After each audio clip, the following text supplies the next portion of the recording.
But I'm going to move on. Tom Hiddleston has been speaking about Loki. There's a couple of articles that I'm going to bring up because, to be quite frank, he was speaking about the Time Variance Authority primarily in one article, and then in the same interview he goes off and speaks about what Loki might be about. He's hinting at us that he doesn't want to spoil the experience, but he has a couple of things to say, and he's pointing to the actual logo changing and stuff like that. But I picked up on that months ago, man.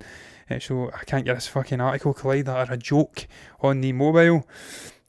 Let's bring it up, man. I'm not even in Collider just now. I'm in this other one, which I'm going to bring up. The Time Variance Authority. It's in MovieWeb. And he's been out speaking about how the Time Variance Authority is going to work in this TV show. Now, I know all about the Time Variance Authority now. I've done my research into them. They are the sort of masters. They have the key in the lock when it comes to timelines, when it comes to time travel, quantum realms.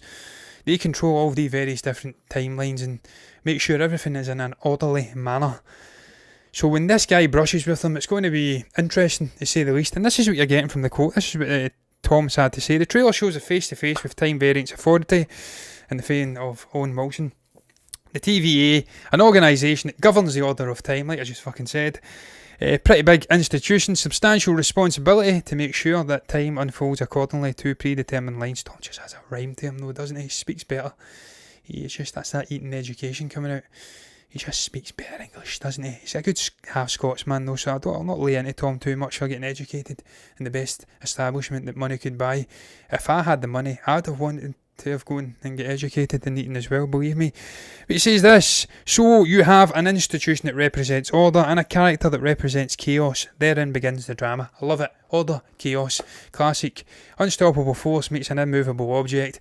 Cannot wait to see how that plays out, man. We're going to get some shenanigans here. He is going to rebel. He's going to push back against this organisation, and they're going to slap him about.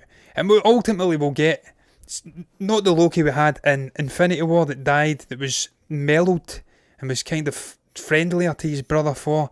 Nor will we get the guy from 2014, whatever the hell it was, Avengers Assemble, who was trying to stab everyone in the back and hadn't been on that journey that we've seen in the Infinity Saga. At the end of this, there'll be pushback, he'll get slapped about. I view this movie almost like, what the hell is it called, the Scrooge sort of Ghost of Christmas Past. He sees various different visions, past and future, and it shapes the guy and shocks him into doing something different with his life. So we will see something in between the two versions of Loki. Old Loki we seen getting strangled, and obviously Infinity War, and he'll come out a different version and come back to the main timeline. That's what I'm hoping. He better not fucking die again. I want to see Tom Hiddleston playing this character in the MCU at large once again. This is what you had to say about Loki as a whole though. Where it's going to go, his thoughts on it. I want to preserve the freshness of the show for when it emerges. That's nice of you, Tom. But something to think about is the show's logo, which seems to refresh and restore. The font of how Loki is spelled out seems to keep changing shape. Loki is the quintessential shapeshifter. His mercurial nature is that you don't know whether across the MCU he's a hero or a villain or an anti-hero. He's everything, isn't he? He's an anti-hero, a villain and a hero all in one beautiful little package, or big package, because he's a big boy. You don't know whether you can trust him. You can't. He's literally and physically changes shape into an Asgardian guard or into Captain America repeatedly. Thor talks about how he could change into a snake. Well, he is a snake in the grass, but we love him. Look, I was born in the year of a snake, the year of the serpent, 1989. So I bond with Loki. I'm a fucking snake as well. I love it. So I like the snaky characters. That's why I love Mads Mikkelsen. That's why I love Pilal Asbæk. And I love the fact they're playing these villains in these movies, man, because I love what everybody likes a maverick. They like to watch someone who's a little bit slimy, who gets away with doing things. It's entertaining. You don't want the goody two-shoes. It's like if you're a wrestling fan, who's the best characters to watch? Stone Cold Steve Austin, Triple H, the heels, the slimy, sneaky shits. You don't want to watch the goody two-shoes. It gets boring as fuck. So that's why we like watching these guys. That's why I want them back in that main timeline. But he's continued on saying this. I think that shape-shifting logo might give you an idea that Loki, the show, is about identity and about integrating the disparate fragments of the many selves that he can be, and perhaps the many selves that we are. What did I say? Just a great communicator, a great orator, is Tom Hiddleston.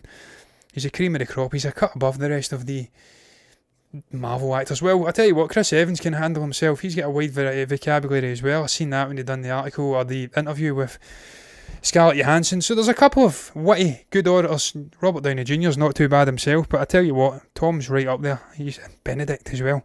But what else is he says? I thought it was very exciting because I've always found Loki a very complex construct. Who is the character who can wear so many masks and change shapes and seems to change his eternal feeling on a sixpence? Yes, look man, it must be great. It must be very entertaining to play a character like that. It must be fun as hell. And test the sort of boundaries of his acting abilities.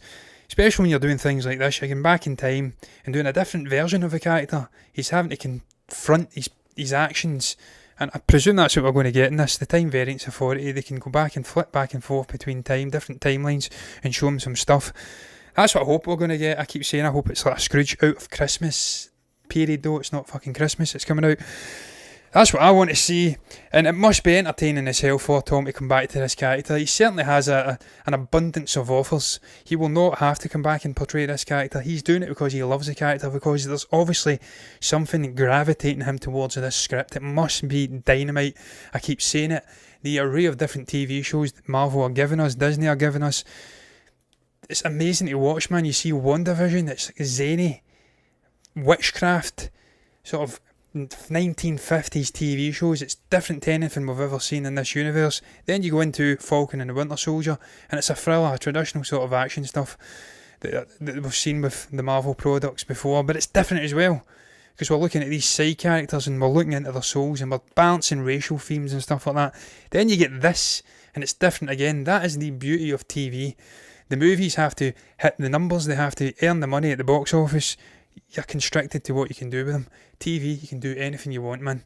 It's freedom. It's long form mediums in terms of storytelling and what you can do with these characters, and I fucking love it. I cannot wait to see this. Cannot wait to see Tom back again. Very excited. Lo, you're not sharing anything new for me, Tom, because I'm ahead of the curve. Like Heath Ledger's Joker, I seen the logo changing and I knew what they were doing with it. They were being coy, they were being cheeky. But wait, I'm going to move on to the final topic.